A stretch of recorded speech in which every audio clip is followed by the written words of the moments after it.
تمہاری گود میں سیدہ فاطمہ الزہرا کی حیا نہیں، تمہاری گود میں عائشہ صدیقہ کی پاکیزگی نہیں، کتنی گندگی کرو گے؟ کم سے کم مسلمان ہونے کا تو خیال کرو، کم سے کم آخرت کا خیال کر لو۔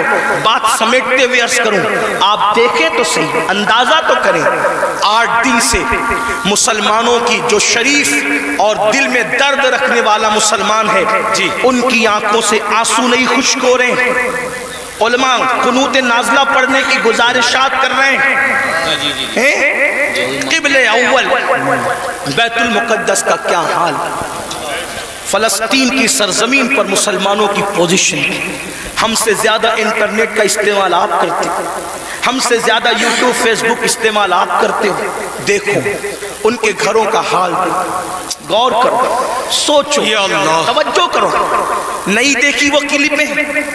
ایک ماں کے 2 بچے، دونوں شہید ہو گئے، اس کی گود اجڑ گئی۔ میں یہاں جو مائیں اور بہنیں موجود ہیں ان سے کہنا چاہتا ہوں، کسی ماں کی گود کا درد ایک عورت سے زیادہ کون محسوس کر سکتا ہے؟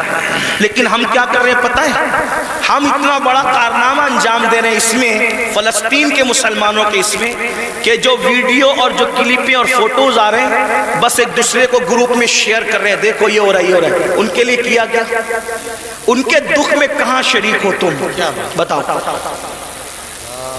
اللہ کے رسول صلی اللہ علیہ وسلم نے فرمایا مومن ایک جسم کی طرح ہوتا ہے، جسم کے کسی بھی حصے کو تکلیف پہنچے پورا جسم تڑپے گا۔ آنکھ میں اگر کچرا چلا جائے آنکھ روئے گی، دماغ مشورہ دے گا، ہاتھ حرکت کرے گا، پلان بنے گا، کچرا نکالا جائے گا۔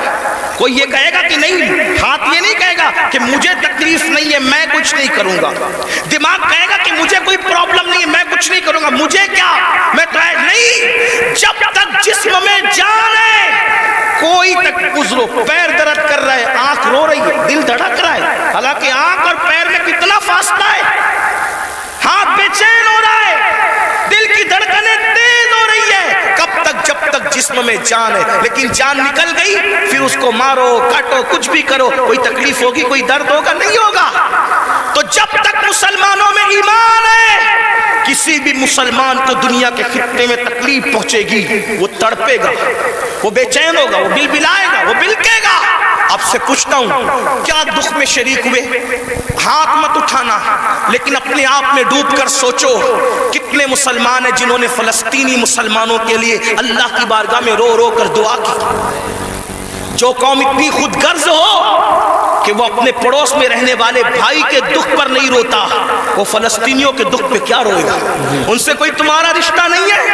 جن کی گود خالی ہو گئی، جن کے گھر ویران ہو گئے، آبادیاں قبرستانوں میں تبدیل ہو گئی، سوچو ان کے گھر کی چھت بھی ختم ہے، وہ بغیر چھت کے زندگی گزارے، جوان جوان عورتیں بیوہ ہو گئی ہیں، لاشیں اتنی لاشیں ہیں کہ پہچان نہیں ہو رہی ہے، دفن کرنے کے لیے جگہ کا معاملہ، کفن کا معاملہ۔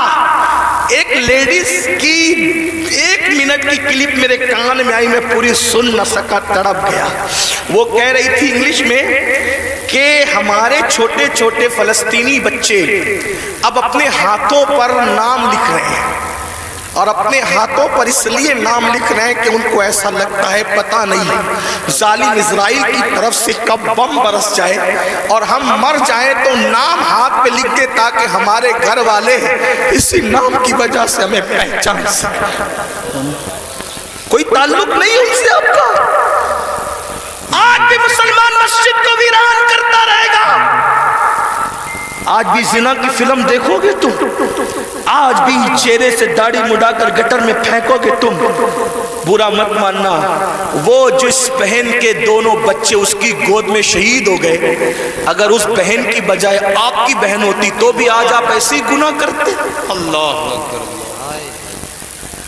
ان کی چھتیں جو برباد ہو گئی، اللہ نہ کرے اللہ تمہیں وہ دن کبھی نہ دکھائے، فقیر کی دعا ہے، اگر ان کی جگہ تمہارے بھی چھتیں ختم ہو جاتی تو تم ایسے ہی دھینگا مستی کرتے، ایسے ہی عیش و عشرت کرتے، کوئی تعلق نہیں ان سے۔